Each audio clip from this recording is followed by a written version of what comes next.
It's great to be here. It's great to be in Quantico. You know, as a proud member of the E4 Mafia, I had never made it to Quantico myself, but, you know, it's one of the reasons why I wanted to run for vice president. I thought maybe it was time for the colonels and generals to listen to the corporals for a change. How's that sound? So you all know how big of a part of the Marine Corps was of my life and how important it was for me. And I just wanted to say from the bottom of my heart, from one Marine to another, thank you for your service. We're proud of you, and I'm proud to be here with my fellow Marines. God bless you guys. Now, some of you may know that the Marine Corps actually, there are a lot of good things the Marine Corps did for me. When I joined the Marines back in 2003, you know, I was just a kind of directionless kid. I didn't know what I wanted to do with my life, and as you all know, the Marine Corps is good at giving direction to 18-year-old kids, but it also saved me from making one of the worst financial decisions that I've ever made. And as you guys probably appreciate, there are often these, you know, used car dealerships outside of Marine Corps bases. You know what I'm talking about?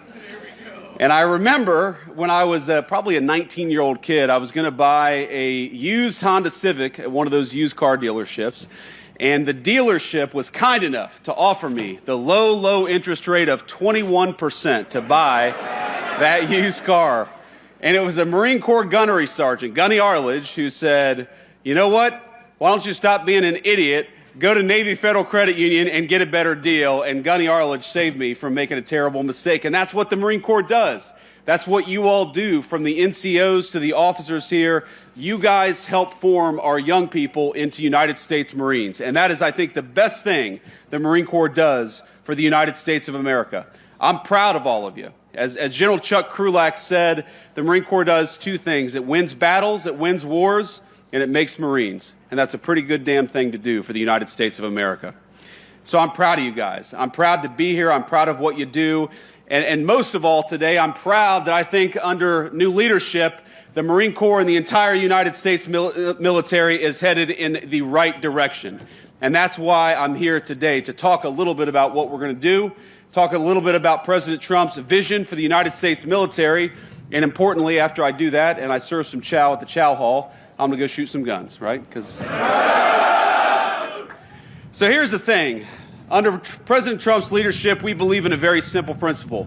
We don't care who you are, where you came from. We don't care what skin color you are. We care about excellence, and we care about patriotism. And if you are awesome and you are a patriotic young Marine, then we are going to do everything that we can to make you the most lethal fighting force the world has ever seen. And that is what we're doing every single day.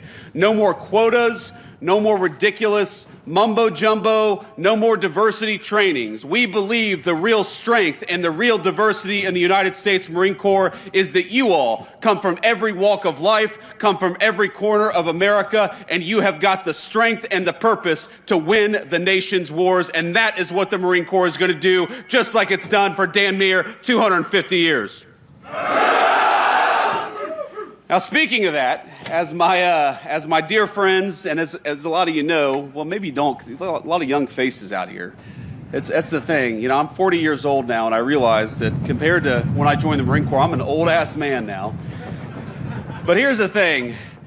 The best friends that I've ever made in my life, I've made in the Marine Corps. People who came to my vice presidential inauguration and the president's inauguration just a couple of months ago are people that I first met in boot camp, or first met in follow-on school, first met at my first duty station. People who have held my children when they were little babies. People who I've helped welcome new children into the world. You guys have no idea that the people standing to your left and to your right, these are lifelong friends. They're going to follow you around, whether you want to or not, for the rest of your life. And I think that's one of the great blessings of the United States Marine Corps. And one of the things I learned from my great Marine friends, they remind me, is that this November, of course, our great Corps is going to celebrate 250 proud years. And as I know, because I've been to a few Marine Corps birthday balls myself, I'm sure it'll be a total sober, no alcohol celebration for the Marine Corps' 250th birthday. But from one Marine to another, let me just say that we are excited to celebrate the Marine Corps' 250th anniversary, 250 years of winning wars, 250 years of kicking ass and taking names. So here's the basic plan. Here's what we're going to do. We're going to invest in the Marine Corps and the entire United States military like we never have before. Over $1 trillion we're going to invest in building up the manufacturing base of this country so that you guys, when you do go to war, when you have to go to war, you've got the best weapons anywhere in the world.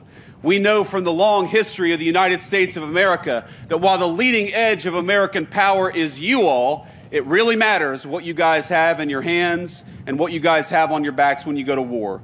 And so I promised you, from the President of the United States, we are going to send you, if we have to send you to war, with the best equipment, the best ammunition, the best weapons, and we are going to empower you guys to win when you have to. That's the purpose of the United States Marine Corps. Am I right?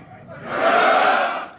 So that's what we're going to do. And of course, I got some good news. You know, over the last few years, some of the military branches had some recruitment problems. Not the Marine Corps, actually. The Marine Corps was the one branch that consistently met its recruitment goals, and that probably has something to do with the fact that the Marine Corps is a little bit smaller, as you all know.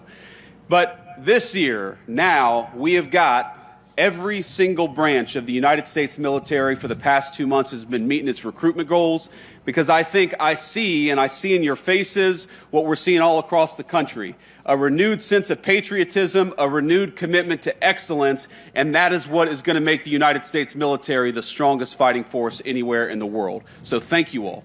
Thank you for being part of it. Thank you for being part of 250 years of great American tradition.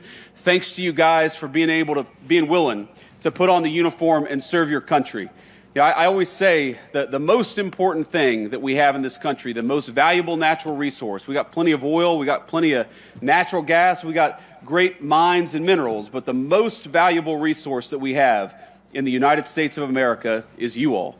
It's young people who are patriotic and dedicated, who are willing to put on the uniform of the United States and risk your lives to defend your fellow citizens.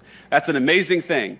I know it's easy to forget when you go about doing your jobs and you're just worried about getting through the day, worried about, getting to the next week, worried about doing the good job that all of you do, that what you're doing is an amazing thing.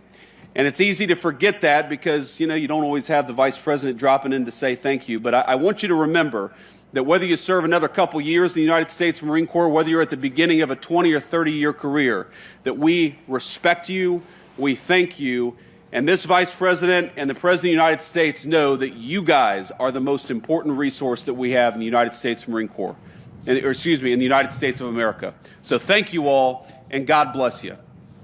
And the final thing I want to say here is I was actually, and I know I was late. It's funny. That is not Marine Corps time, my friends. I remember Gunny Arledge always told me, if you're 5 minutes early or 10 minutes late. I'm sure you guys have heard that phrase. Well, what does it mean when the Vice President is 2 hours late? I guess I'm on time, because who the hell is going to get me in trouble, right? But here's the thing, my friends, is I left, the reason I was a little bit late is because I was in the Oval Office talking to the President. And I stood up and I said, "Sir, I know we're in the middle of something, but the Marines at Quantico are waiting on me." And he said, "Oh, I didn't realize that. You got to get out of here. You got to get out there." And I said, "Do you have a message you want me to deliver?" And the President of the United States said he wanted me to tell you two things. First of all, that he loves you. And second of all, that he's proud of you.